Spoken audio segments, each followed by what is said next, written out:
ORR చుట్టూ metro HMDA ప్రతిపాదనను మూడో దశలో చేపట్టాలని సర్కార్ కసరత్తు.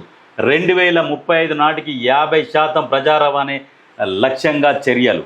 అయితే వాస్తవానికి ఓఆర్ఆర్ చుట్టూ మెట్రో ఉంటే, ఓఆర్ఆర్కు సిటీ సెంటర్ నుంచి ఎటు పోయినా ఓఆర్ఆర్కు దగ్గరలో మెట్రో ఉంటే భవిష్యత్తులో ఏమవుతుందంటే నగరం విస్తరణ చెందాలి. నగరం విస్తరిస్తుంటే ఏంటంటే అభివృద్ధి చెందుతుంది. ఇప్పుడు ఎక్కడో ఓఆర్ఆర్ దగ్గర ఉన్న భూములకు కూడా రేట్లు పెరుగుతాయి. అక్కడ కూడా జనాలు ఉండడానికి ఆసక్తి చూపుతారు. ఎందుకంటే అక్కడ మెట్రో ఉందనుకో నియర్ బై, ఏం చేస్తారంటే అరే మా దగ్గర మెట్రో ఉన్నది, ఇక్కడ మెట్రో ఎక్కిపోవచ్చులే, ఇక ఇక్కడ వచ్చి ఉండొచ్చు అని చెప్పేసి ప్రజలు సెంట్రల్ సిటీ నుంచి ఓఆర్ఆర్ సైడ్ మలుతారు. మళ్ళినప్పుడు ఏమవుతుందంటే ఇక్కడ ట్రాఫిక్ తగ్గుతుంది, పొల్యూషన్ తగ్గుతుంది, కొంచెం వాతావరణం కూడా బాగుంటుంది. ఈ దిశగా ఇప్పుడున్న ప్రభుత్వం పనిచేస్తున్నది. అంటే గత ప్రభుత్వానికి ఏం లేదా, మెట్రో అంటేనే రావద్దన్నాడు. మెట్రో ఆయన తెచ్చింది కాదు, ఔటర్ రింగ్ రోడ్ ఆయన తెచ్చింది కాదు, ఆయన చేసింది ఒకటి వింతైన ప్రాజెక్టు, కాళేశ్వరం ప్రాజెక్టు. ఇలా రేవంత్ రెడ్డి చూడు ఏ రకంగా కష్టపడుతున్నాడు. మెట్రోను కూడా ప్రభుత్వం స్వాధీనం చేసుకొని ఇప్పుడు ఓఆర్ఆర్ వరకు ఓఆర్ఆర్ చుట్టూ మెట్రో ఉండే విధంగా ప్లాన్ చేస్తున్నారు. 2035 నాటికి పూర్తి స్థాయిలో మెట్రో అందుబాటులోకి రావాలి. ఓఆర్ఆర్ చుట్టూ ఆ ప్లాన్ వేస్తున్నారు. ఎందుకంటే పూర్తిగా 50% ప్రజా రవాణా ప్రజలకు అనుకూలంగా ఆ మూల నుంచి సెంటర్ వరకు, హైదరాబాద్ సెంటర్ వరకు, నడిబొడ్డు నుంచి మళ్ళీ ఆ మూల వరకు మెట్రో అనేది పర్ఫెక్ట్గా పనిచేస్తే సిటీ ఒక అద్భుతంగా తయారవుతుంది. ఏం చేసిందంటే గత ప్రభుత్వ పాలన వాళ్ళు రియల్ ఎస్టేట్ అని రేరా ఇన్ఛార్జ్ చైర్మన్గా జయేష్ రంజన్. అంటే రేరా ఆకాశానికి తలిగే బిల్డింగ్లు ఎక్కడాయా అంటే నార్సింగు, గచ్చిబౌలి, కోకాపేట ఈ ఏరియాలలో ఏం చేశారంటే ఆ సరౌండింగ్ ప్రిమిసెస్లా ఇవన్నీ కొన్ని ప్రభుత్వ భూములు, ప్రైవేటు భూములు బెదిరించుకొని లాక్కొని గత ప్రభుత్వం కేటీఆర్వి అక్కడ ఆస్తులు మొత్తం గుర్తుపెట్టుకోరి. ఆ ఏరియాలో తిరిగి వచ్చినాక ఈ ఏరియాలో తిరిగితే వేరే దేశంలో తిరిగినట్టు ఉంటుంది. అంటే అట్లా 66 అంతస్తులు, 50 అంతస్తులు, 44 అంతస్తులు ఆ బిల్డింగ్ ఆకాశానికి తలిగే బిల్డింగ్లు. రేరా అంటే వీళ్ళ పర్మిషన్ ఇచ్చేది రేరా. ఈ పర్మిషన్లు ఇవ్వాలి వీళ్ళు సపరేట్. ఎందుకంటే మామూలుగా పోయి మున్సిపల్లో పర్మిషన్ తీసుకుంటూ వచ్చేది కాదు, సపరేట్ పర్మిషన్ ఉంటుంది దానికి. ఔటర్ రింగ్ రోడ్డుకి ఆనుకొని కూడా సర్వీస్ రోడ్డుకి ఆనుకొని పర్మిషన్ ఇచ్చిరు రేరా బిల్డింగ్. ఎవరు? గత ప్రభుత్వం. కత్తి బొత్సు మనదే అన్నట్టు ఇష్టం వచ్చినట్టు జరిగిరు హైదరాబాద్ని. అందుకనే రియల్ ఎస్టేట్ లేదంటే ఈ దరిద్రులకు పరిపాలన అనుభవం లేక దగ్గర బిల్డింగులు అగ్గిపెట్టేలాగా. మరి అలా ఉన్న జనాలన్నీ ఎట్లా బయటికి వెళ్తారా? చీమల్లోకి వెళ్తారా ఇట్లా బయటికి? ఒకడెంకంగో చీమల్లాగా వెళ్ళాలి. వాళ్ళు తింటారు, తింటే పెండ పెట్టింది ఎక్కడ పోవాలి? పెండ కూడా ఆ డ్రైనేజ్ వ్యవస్థ ఏది? తాగే నీళ్ళు లేవి, అసలే నీళ్లు లేవు. అంతమందికి నీళ్ళు ఏడికెళ్ళి తెచ్చిస్తున్నారు. ఏం బుర్ర లేదా? జనాభా ఎక్కువ ఉన్న దేశము, జనాభా ఎక్కువ ఉన్న రాష్ట్రము. ఎందుకంటే సిటీలను విస్తరించుకుంటూ పోవాలి.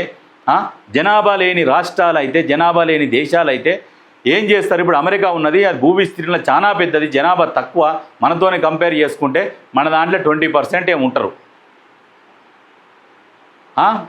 మళ్ళీ భూభాగంలో చూస్తే మనం 20% కూడా ఉండం. మళ్ళీ అటువంటి దగ్గర ఆకాశానికి తలిగే బిల్డింగులు కడితే వాళ్ళు జనాభా తక్కువ కాబట్టి దగ్గర ఉంటే వాళ్ళకి సంతోషంగా ఉంటుంది. మన దగ్గర చీమల్లాగా జనాభాలు పెట్టుకొని మళ్ళీ అందులోనే నువ్వు అగ్గిపెట్టేలాగా బిల్డింగులు కట్టి అందులో ఇరికిచ్చి మొత్తం ఇబ్బంది చేస్తా అంటే ఏం పరిపాలన అనుభవం లేకుండా ఓన్లీ సూట్ బూట్ వేసుకునేది ఒక్కటే వస్తుంది కేటీఆర్ అనే వ్యక్తికి. అది తప్పితే పరిపాలన మీద పట్టు లేదు, అవగాహన లేదు.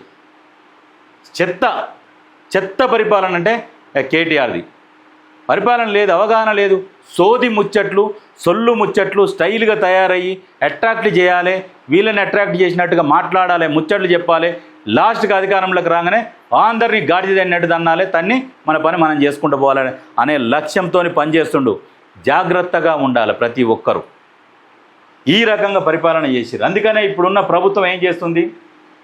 నీట్గా ఔటర్ రింగ్ రోడ్డు వరకు మెట్రోని తీసుకొని వస్తే ప్రజలు ఇరుకున పడి ఇబ్బందులు పడకుండా, ఔటర్ రింగ్ రోడ్ చుట్టూ ప్లాట్లు ఉన్నోళ్ళు ఉన్నారు కట్టుకోకుండా వచ్చి సిటీ సెంటర్లో కిరాయి ఇళ్ళల్లో ఉంటున్నారు.